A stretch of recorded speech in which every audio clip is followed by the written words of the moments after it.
আজকে আমাদের শেষ বক্তা মৌলানা আব্দুল আওয়াল খান চৌধুরী সাহেব, নায়েব আমির ও মুবাল্লিগ ইনচার্জ। তার বিষয় হচ্ছে রহমতুল আলমিন হজরত মোহাম্মদ মুস্তাফা সাল্লাল্লাহু আলাইহি ওয়াসাল্লাম। এই বিষয়ে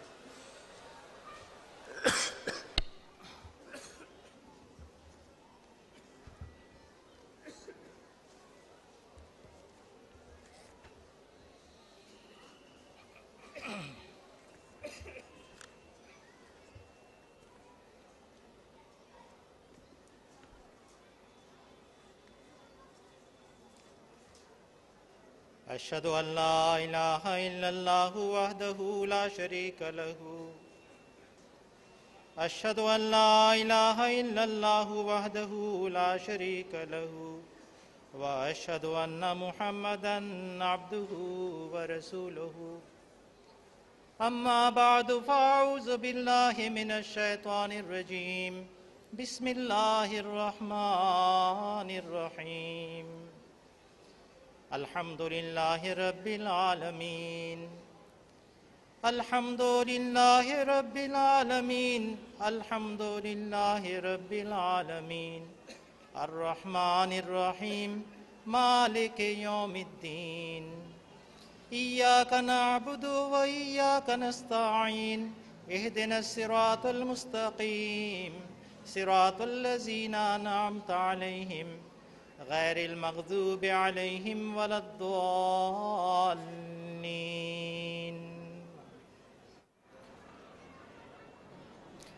إن الله وملائكته يصلون على النبي يا أيها الذين آمنوا صلوا عليه وسلموا تسليما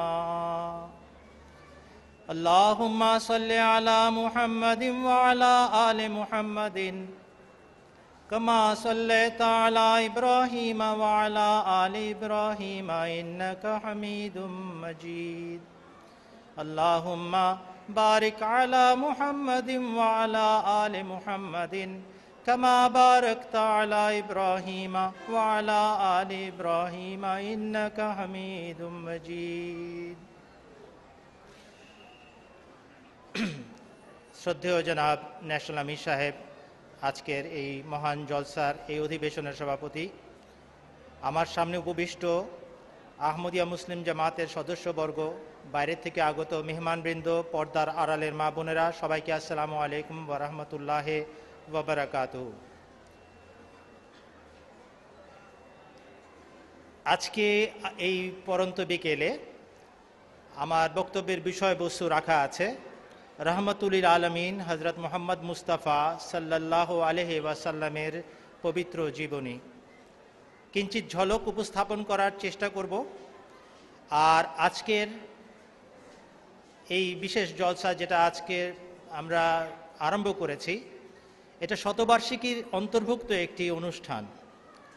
2013 সন বাংলাদেশে আহমদিয়া মুসলিম জামাতের প্রতিষ্ঠার শতবার্ষিকী ছিল। হজুর আকদাস সাইয়্যিদাহুল্লাহ তাআলা বেনসরিল আজিজ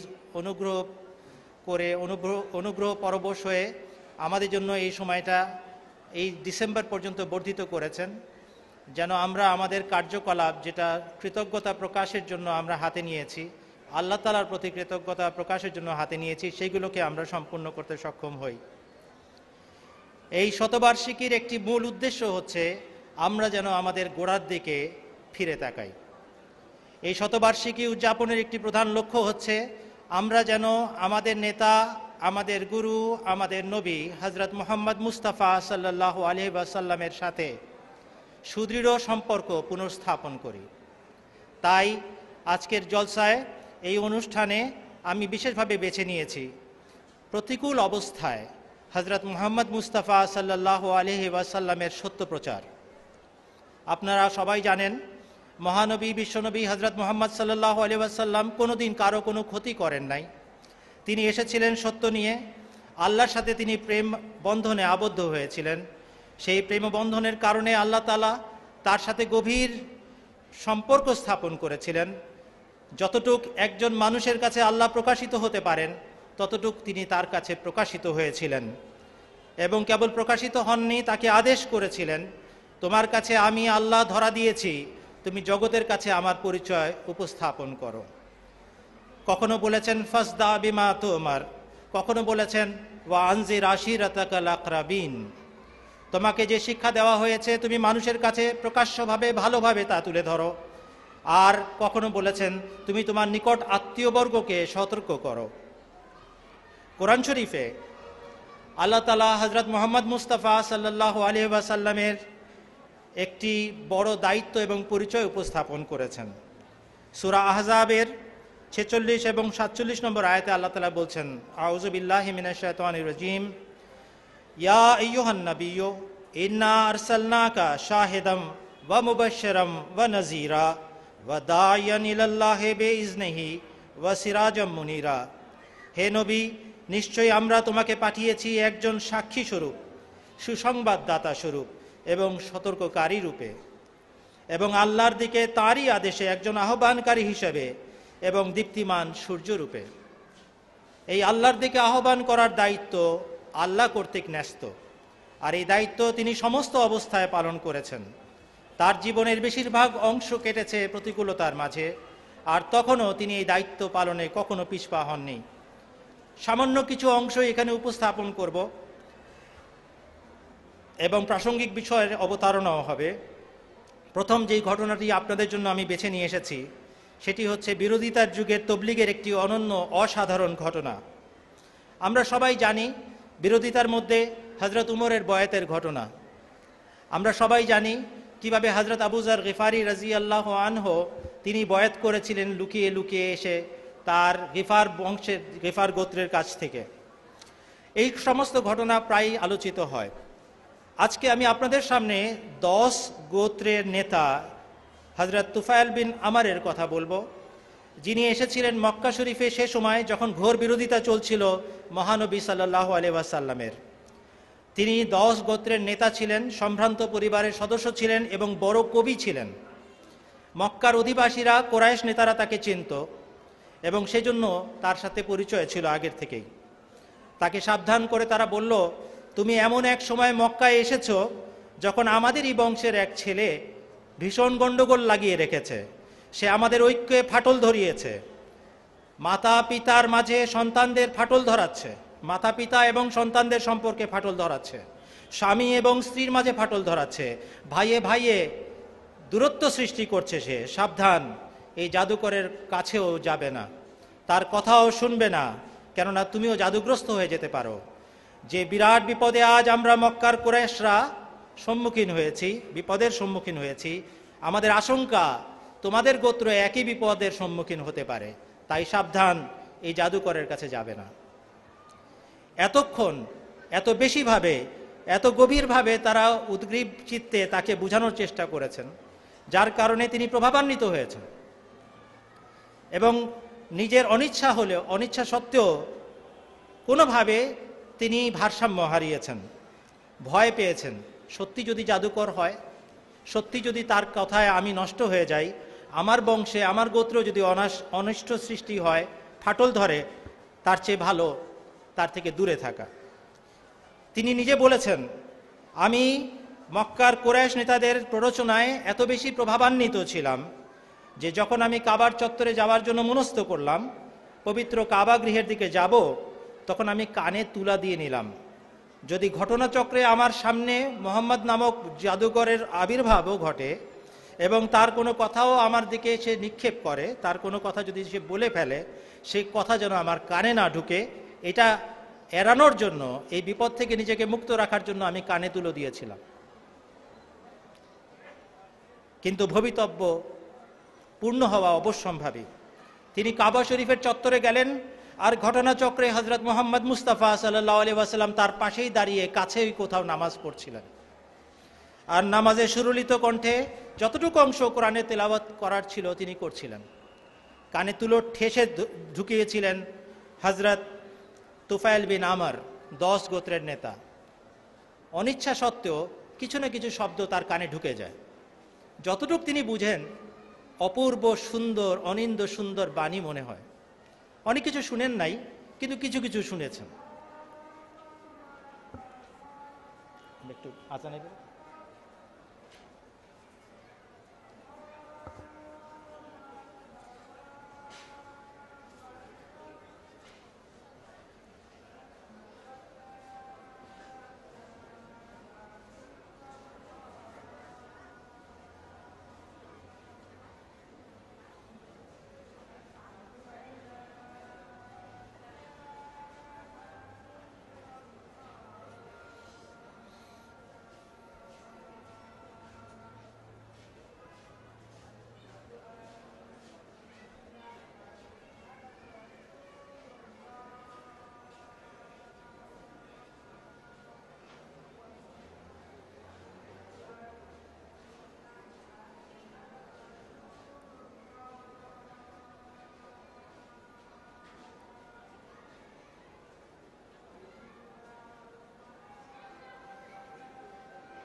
বলছিলাম 10 গোত্রের নেতা তুফাইল বিন আমারের ঘটনা।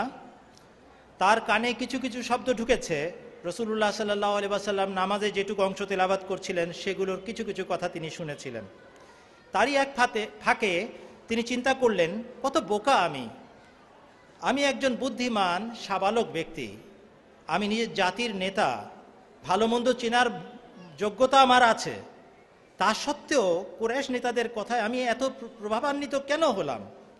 যদি এই লোক ভালো কোনো কথা বলে তা শুনতে এবং মানতে দোষ কিসের? যদি খারাপ কথা বলে আমি নিশ্চয়ই বর্জন করব, কিন্তু ভালো কথা বললে গ্রহণ করতে অসুবিধা কোথায়? এই কথা বলে তিনি নিজের কানের তুলা খুলে ফেললেন। ততক্ষণে হযরত মুহাম্মদ মুস্তাফা সাল্লাল্লাহু আলাইহি ওয়াসাল্লামের নামাজ শেষ হয়েছে। তিনি এক সময় তার বাড়িতে ফেরত যাচ্ছেন। পিছু নিলেন হযরত তুফাইল বিন আমর। পিছন থেকে ডেকে বলেন, হে মোহাম্মদ সাল্লাল্লাহু আলাইহি ওয়াসাল্লাম, তোমার জাতি, আপনার জাতি আমাকে আপনার সম্বন্ধে এত বেশি ভীত সন্ত্রস্ত করে তুলেছিল যে আমি বোকার মতো কানে তুলা দিয়ে বসেছিলাম। কিন্তু আমার হঠাৎ বোধ উদয় হলো, আমি এই বোকামি কেন করছি? আমি সরাসরি আপনার কাছ থেকে কেন জিজ্ঞেস করে নিই না আপনি কি বলতে চান, আপনি কি প্রচার করছেন? এই কথা শুনে হযরত মুহাম্মদ সাল্লাল্লাহু আলাইহি ওয়াসাল্লাম তাকে ইসলামের দাওয়াত দিলেন, বোঝালেন এবং কোরআন শরীফের কয়েকটি অংশ তাকে তেলাওয়াত করে শোনালেন।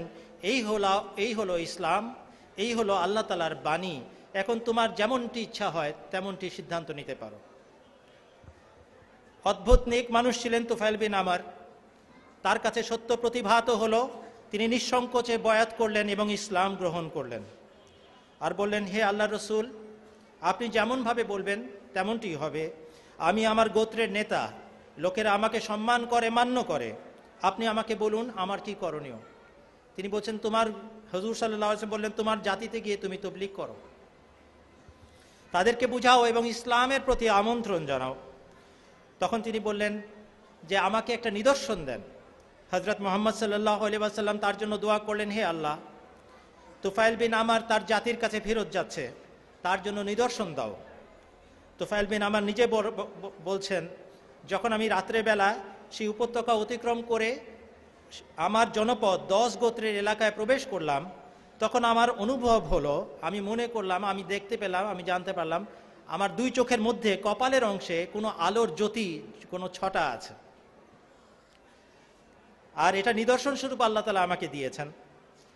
আমি আবার ভয়ভীত হয়ে গেলাম, হে আল্লাহ, আমার দুই চোখের মধ্যখানে আলোটা না দিয়ে অন্য কোথাও এই আলোটার বহিঃপ্রকাশ ঘটাও, কেননা আমার চেহারার বিকৃতি ঘটেছে বলে আমার জাতি বলতে পারে, আর এটা ইসলামের প্রতি একটি দোষ হিসাবে আরোপ করতে পারে। দেখতে দেখতে সেই আলোর ছটা আমার চাবুকের মাথায় গিয়ে ঠেকলো। চাবুকের একটা হ্যান্ডেল হয়, সেই চাবুকের হ্যান্ডেলের মধ্যে গিয়ে সেই হাতলের উপরে সেই আলোর ছটা গিয়ে দাঁড়ালো। আর উপত্যকার দূর থেকে দেখা যাচ্ছিল যে তুফাইল বিন আমর এগিয়ে আসছেন এবং তার চাবুকের হাতলে একটি আলোর ছটা আছে। যাই হোক, পরের দিন আমার পিতা আমার সাথে দেখা করতে আসলেন। আমি স্পষ্টভাবে বললাম, হে পিতা, এখন থেকে আপনার এবং আমার মধ্যে আর কোনো সম্পর্ক নেই। বলে, কেন বাবা, কি হয়েছে? বলছে, আমি মুসলমান হয়ে গেছি, আমি মোহাম্মদের ধর্ম মেনেছি, আর আপনি কি বলে এটাকে, পৈতলিকতার মধ্যে আছেন নিমজ্জিত, এই জন্য আপনার সাথে আমার কোনো সম্পর্ক থাকতে পারে না। তার পিতা বললেন, তুমি কি ধর্ম এনেছ? তিনি বললেন, আমি ইসলাম ধর্ম এনেছি। বললেন, এর শিক্ষা কি?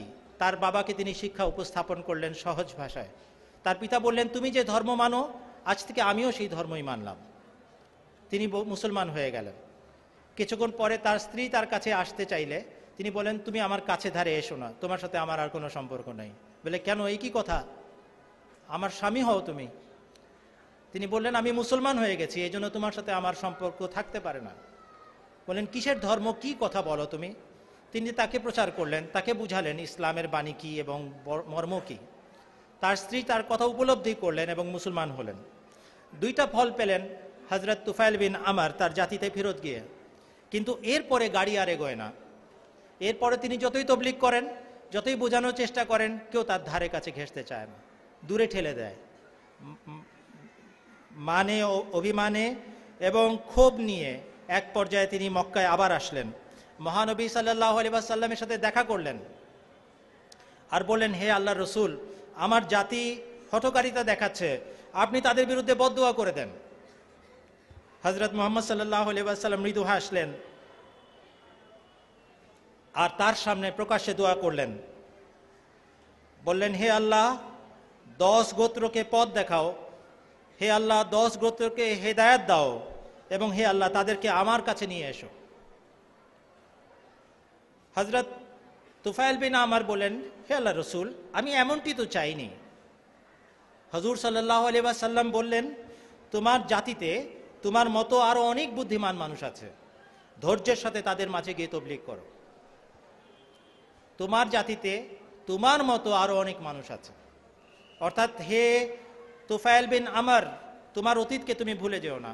তুমিও প্রথমবার কিন্তু আমাকে ভয় পেয়েছিলে, আমার কাছ থেকে দূরে সরেছিলে, কানে তুলা দিয়েছিলে, কথা বলার চেষ্টা করলেও যেন না শুনতে পাও।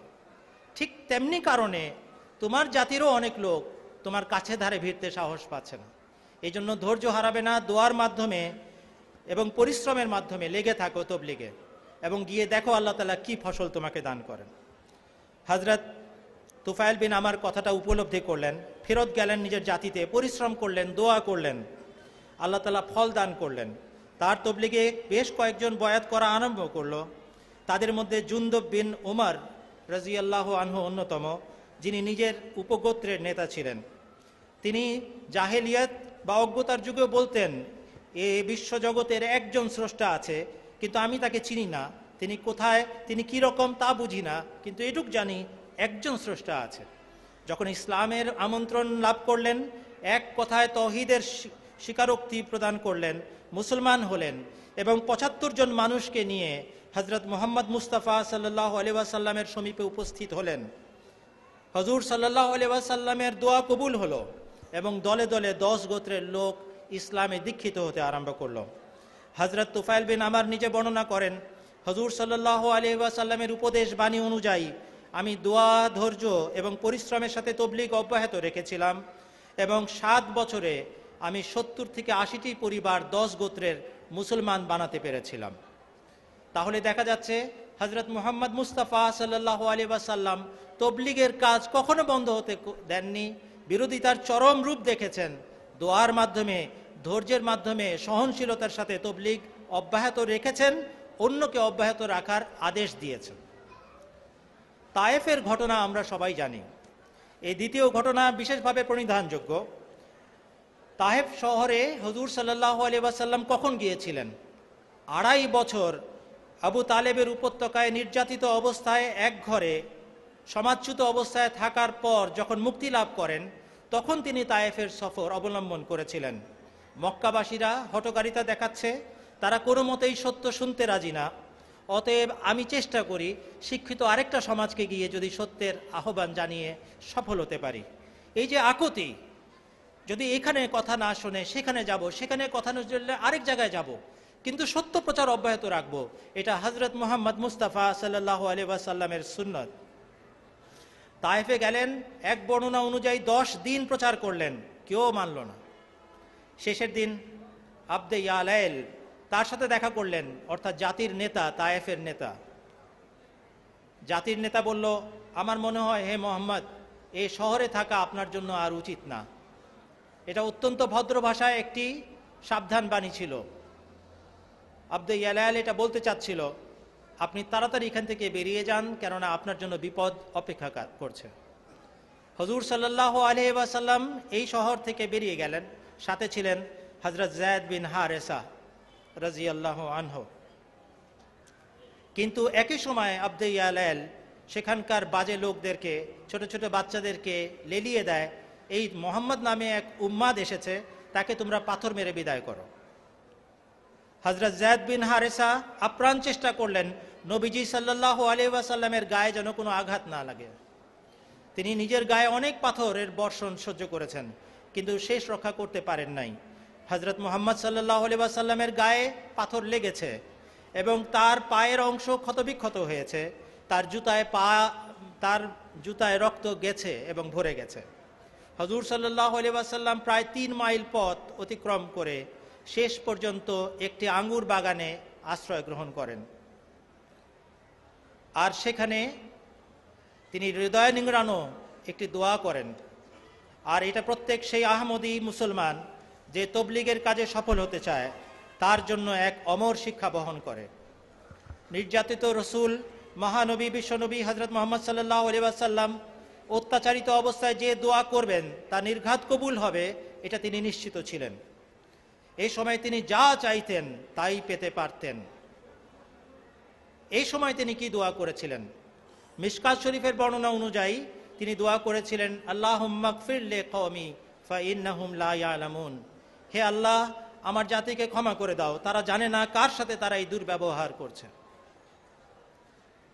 আরেক বর্ণনা অনুযায়ী তিনি দোয়া করেছিলেন, আল্লাহুম্মা ইলাইকা আশকু যুফা কুওয়াতি ওয়া কিল্লাতা হিলাতি ওয়া হাবানি আলান নাস ইয়া আরহামার রাহিমিন আনতা রাব্বুল মুস্তাযাফিন ওয়া আনতা রাব্বি ইলা মান তাকিলনি ইলা বাঈদিন ইয়াতাজাহহামুনি আমিলা আদুবিম মাল্লাকতাহু আমরি ইল্লাম ইয়াকুম বিকা আলাইয়া গাযাবুন ফালা উবালি ওয়ালাকিন আফিয়াতুকা হিয়া আওসাউলি আউযু বিনূরি ওয়াজহিকাল্লাযী আশরাকাত লাহু যুলুমাত ওয়া সালাহা আলাইহি আমরুদ দুনিয়া ওয়াল আখিরাহ মিন আন তুনাজ্জিলা বি গাযাবুক আও ইয়াহিল্লা আলাইয়া সাখাতুক লাকাল উতবা হাত্তা তারদা ওয়ালা হাওলা ওয়ালা কুওয়াতা ইল্লা বিকা। হে আমার আল্লাহ, হে আমার আল্লাহ, তোমার কাছেই আমি আমার অক্ষমতার আকুতি জানাই, আমার কার্য পরিকল্পনার দুর্বলতা স্বীকার করি, আর গণরোষের সামনে আমার অসহায়ত্ব তোমার কাছে প্রকাশ করছি। হে সর্বোত্তম কৃপালু খোদা, তুমি দুর্বলদের প্রভু, আর তুমি আমারও প্রভু। কাদের হাতে তুমি আমায় সঁপে দিচ্ছ? এমন সব পরের হাতে যারা আমার উপর আছড়ে পড়ছে, নাকি তুমি কোনো শত্রুর হাতে আমাকে তুলে দিয়েছ? তুমি যদি আমার প্রতি অসন্তুষ্ট না হয়ে থাকো হে আমার আল্লাহ, তাহলে আমি জগতের কারো পরোয়া করি না। কিন্তু তোমার দেয়া নিরাপত্তা আমার শ্রেষ্ঠ আশ্রয়, তোমার দেয়া নিরাপত্তা আমার শ্রেষ্ঠ আশ্রয়। আমি তোমার সেই উজ্জ্বল মুখায়বের দোহাই, আমি তোমার সেই উজ্জ্বল মুখায়বের দোহাই দেই, যার কারণে সব অন্ধকার আলোয় উদ্ভাসিত, যার কারণে ইহ পরজগতের সমস্ত কর্মকাণ্ড স্থিতিশীল। আমার প্রতি যেন তোমার ক্রোধ কখনো বর্ষিত না হয়, আর তোমার রাগ যেন আমি কখনো লাভ না করি। আমি তোমার কাছে বিনত এবং সমর্পিত থাকব যতক্ষণ তুমি আমার প্রতি সন্তুষ্ট না হবে। সমস্ত শক্তি ও ক্ষমতা একমাত্র তোমারই। কত বড় ছিলেন আমাদের নবী হযরত মুহাম্মদ মুস্তাফা সাল্লাল্লাহু আলাইহি ওয়াসাল্লাম। যত কষ্ট তিনি পেয়েছেন তায়েফবাসীর হাতে, সবগুলোকে কাজে লাগিয়েছেন আল্লাহর নৈকট্য লাভের জন্য। তিনি জানতেন যে ব্যক্তি তবলিগ করে, যে ব্যক্তি সত্য প্রচার করে, তার দোয়া কবুল হয়। আর তবলিগ করতে গিয়ে যে ব্যক্তি আহত হয়, নির্যাতিত হয়, নিষ্পেষিত হয়, তার দোয়া অব্যর্থ। এবং তার এই আকুতি আল্লাহ তাআলা গ্রহণ করেছিলেন এবং তার দোয়ার ফসল হিসাবে তায়েফবাসী মুসলমান হয়েছিল। বাহ্যিকভাবে তাদেরকে কেউ পরে গিয়ে তবলিগ না করলেও তায়েফবাসী শিক্ষিত সমাজ পরে মুসলমান হয়েছিল, এবং এমনভাবে মুসলমান হয়েছিল যখন হযরত মুহাম্মদ মুস্তাফা সাল্লাল্লাহু আলাইহি ওয়াসাল্লামের পর আরব উপদ্বীপের বেশিরভাগ অংশ ধর্মত্যাগের বিরাট ফিতনায় নিমজ্জিত ছিল, তখনও যে কয়েকটা অংশ মুসলমান হিসাবে এবং ইসলামের উপর জীবন ধারণ করছিল, তাদের মধ্যে তায়েফবাসীরা অন্যতম ছিল। কেন? কোথায় পেল তারা এই ইমানের সম্পদ? হযরত মুহাম্মদ মুস্তাফা সাল্লাল্লাহু আলাইহি ওয়াসাল্লামের সেই আকুতির কারণে তাদেরকে আল্লাহ তাআলা সেই ইমানের সম্পদে সমৃদ্ধ করেছিলেন।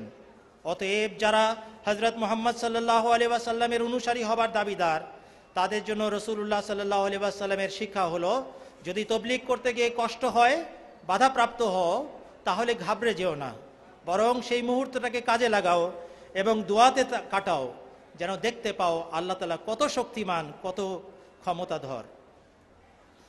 মহানবী সাল্লাল্লাহু আলাইহি ওয়াসাল্লাম শেষ পর্যন্ত মক্কা ছাড়তে বাধ্য হয়েছিলেন। কেন মক্কা ছাড়তে বাধ্য হয়েছিলেন? মক্কার লোক তাকে প্রত্যেক দিন আঘাত করত, তার অনুসারীদেরকে আঘাত করত, প্রাণে বধ করতে চাইতো, তাদের উপরে সারাক্ষণ নির্যাতন চলত। এই অবস্থা থেকে নিষ্কৃতি পাওয়ার জন্য আল্লাহর আদেশে শেষ পর্যন্ত হযরত মুহাম্মদ সাল্লাল্লাহু আলাইহি ওয়াসাল্লাম তার প্রিয় মাতৃভূমি ছেড়ে হিজরত অবলম্বন করেন। হিজরত অবলম্বন করার আগে তার প্রতি সূরা দুখানের আয়াত অবতীর্ণ হয়েছিল, যেখানে ভবিষ্যৎবাণী ছিল, তোমরা ধোঁয়া দেখবে চোখে মুখে। অর্থাৎ বাংলা প্রবাদ হচ্ছে, তোমরা সর্ষে ফুল দেখবে। সর্ষে ফুল দেখার দিনও আসছে। হুজুর সাল্লাল্লাহু আলাইহি ওয়াসাল্লাম হিজরত করে চলে গেলেন মদিনায়।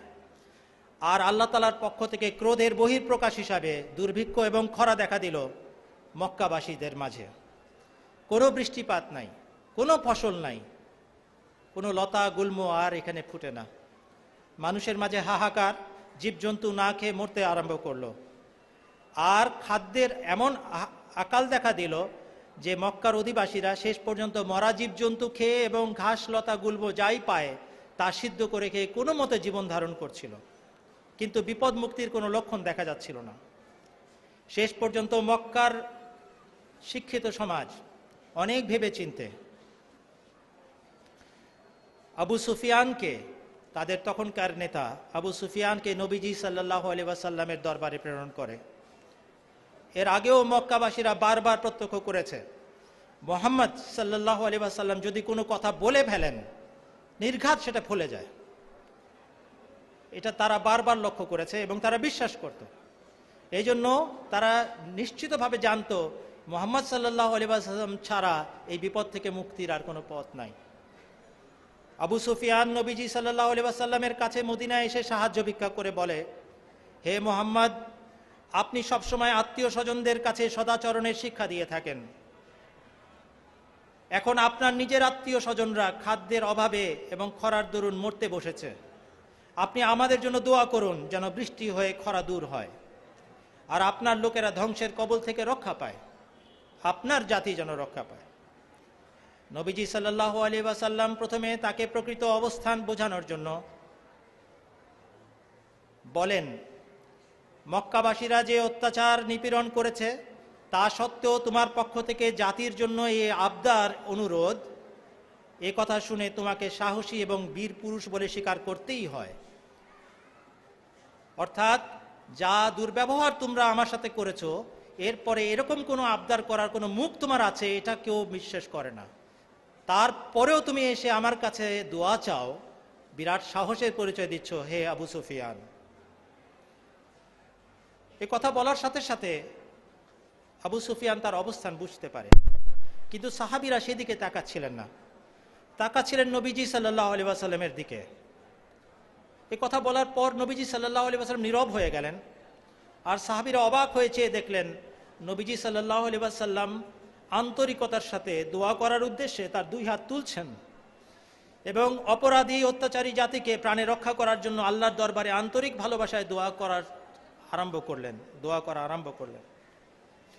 রাসূলুল্লাহ সাল্লাল্লাহু আলাইহি ওয়াসাল্লামের হৃদয় নিংড়ানো দোয়া গৃহীত হলো।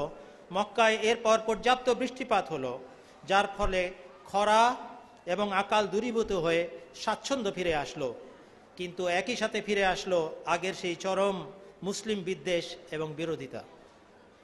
এক বর্ণনা অনুযায়ী হযরত মুহাম্মদ সাল্লাল্লাহু আলাইহি ওয়াসাল্লাম এই অত্যাচারী জাতিকে এই দুর্ভিক্ষ থেকে রক্ষা করার জন্য সাহায্য স্বরূপ আর্থিক সাহায্য প্রেরণ করেছিলেন।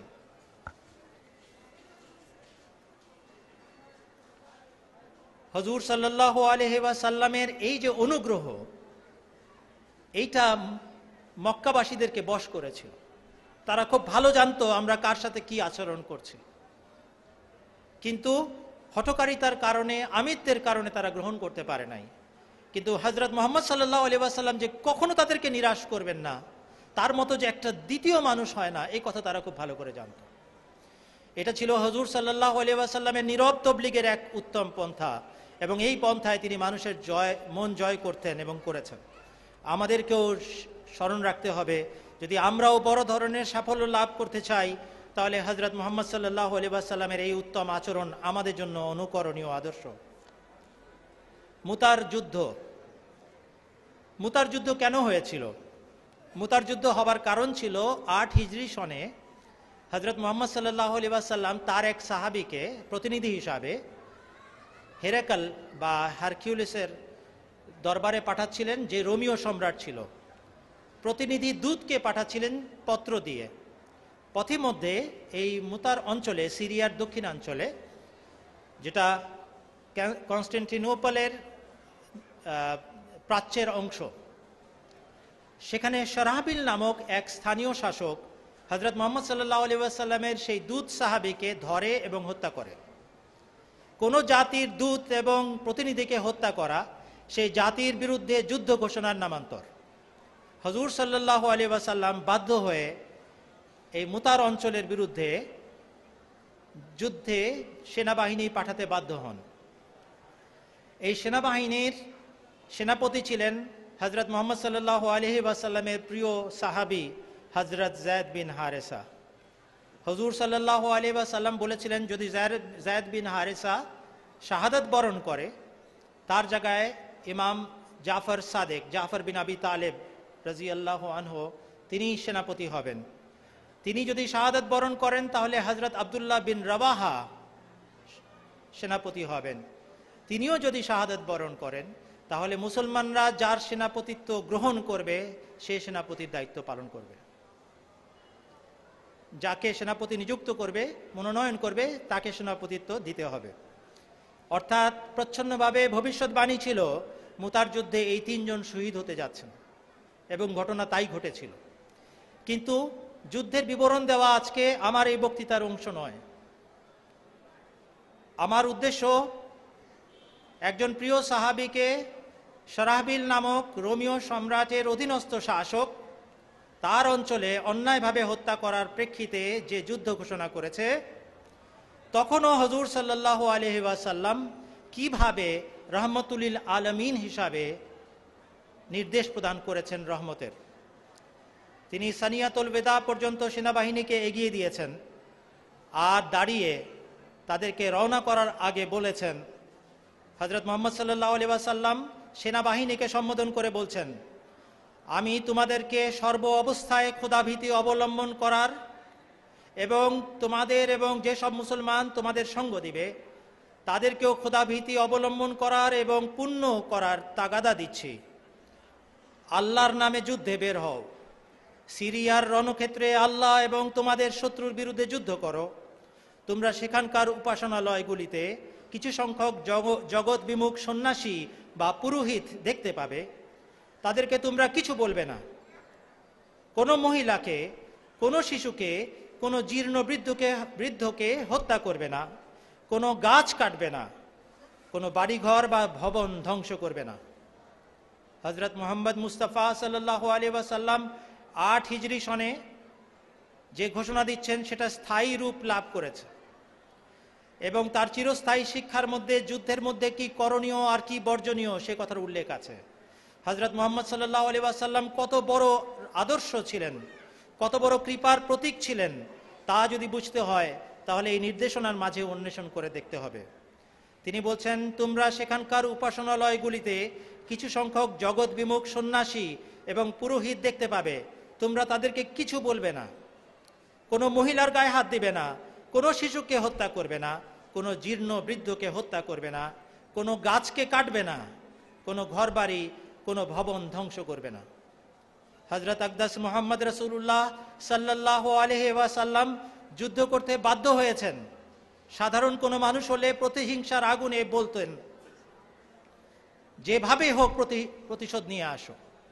হুজুর সাল্লাল্লাহু আলাইহি ওয়াসাল্লাম মাত্র 3000 সেনাবাহিনী পাঠাচ্ছেন বিরাট সেনাবাহিনীর বিরুদ্ধে, আর তারপরেও ক্ষমা এবং যতগুলো বিষয়ে সাবধানতা অবলম্বন করার শিক্ষা আছে সবগুলো গণনা করছেন আর সাবধান করছেন তার প্রিয়তম সাহাবীদেরকে, আমি তোমাদেরকে যে নির্দেশ দিচ্ছি সেটা অলঙ্ঘনীয়, এটা তোমরা যদি লঙ্ঘন করো তাহলে আমার প্রতি তোমাদের সম্মান দেখানো হলো না, আমার আনুগত্য প্রদর্শন করা হলো না।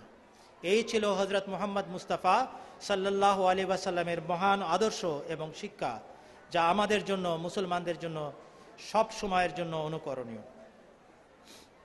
হযরত মুহাম্মদ সাল্লাল্লাহু আলাইহি ওয়াসাল্লাম বারবার আক্রান্ত হয়েছেন মদিনা শরীফে, বিভিন্ন সময় তার বিরুদ্ধে যুদ্ধ লেলিয়ে চাপিয়ে দেওয়া হয়েছে। এমনই এক সময় খ্রিস্টানদের একটি প্রতিনিধি দল উত্তরাঞ্চল, যেখানে এখন ইজিপ্টের সীমান্ত এবং ইসরায়েলের সীমান্ত, সিনাই পর্বতের এলাকা, সেখান থেকে প্রতিনিধি দল যায়। হুজুর সাল্লাল্লাহু আলাইহি ওয়াসাল্লামের বিস্তৃতি দেখে তারা বুঝতে পারে যে এনার সাম্রাজ্য দিন দিন ছড়াবে, এনার সত্য মানুষকে আকৃষ্ট করছে এবং দলে দলে মানুষ মুসলমান হবেই হবে। তাই তারা তার কাছে একটি নিরাপত্তা চেয়ে একটি নিশ্চয়তা পত্র চায়, ঘোষণাপত্র দাবি করে। হযরত মুহাম্মদ সাল্লাল্লাহু আলাইহি ওয়াসাল্লাম 628 খ্রিস্টাব্দে, অর্থাৎ তার মৃত্যুর 4 বছর আগে, লিখিতভাবে খ্রিস্টানদেরকে একটি ঘোষণাপত্র দান করেন, একটি নিরাপত্তা পত্র দান করেন। এটা আজও সংরক্ষিত আছে, মূল কপিটি আছে টার্কিতে, আর এটার কপি বাদশাহ সেলিম তিনি আবার প্রদান করেছিলেন, যেটা সংরক্ষিত আছে সেন্ট ক্যাথারিন মোনাস্ট্রিতে, যেটা সিনাই পর্বতের উচ্চ মালভূমিতে 1000 মিটার উচ্চতায় সেন্ট ক্যাথারিন মোনাস্ট্রি এবং ইউনেস্কো দ্বারা সংরক্ষিত একটি মোনাস্ট্রি, সেখানে আজও এর কপি সংরক্ষিত আছে। হযরত মুহাম্মদ সাল্লাল্লাহু আলাইহি ওয়াসাল্লাম সেখানে খ্রিস্টানদেরকে কি ভাষায় নিরাপত্তা দান করেছেন সেটা আমি আপনাদেরকে বলতে চাই। প্রতিকূল অবস্থার মাঝে, যুদ্ধ বিগ্রহের মাঝে দিন কাটছে হযরত মুহাম্মদ সাল্লাল্লাহু আলাইহি ওয়াসাল্লাম, কিন্তু ইনসাফ এবং মানুষের প্রতি সদাচরণ তিনি এক মুহূর্তের জন্য ভুলে যান নাই। তিনি নিশ্চয়তা দিয়ে লিখিয়েছেন, আমি পড়ছি, বাংলা অনুবাদ করা হয়েছে।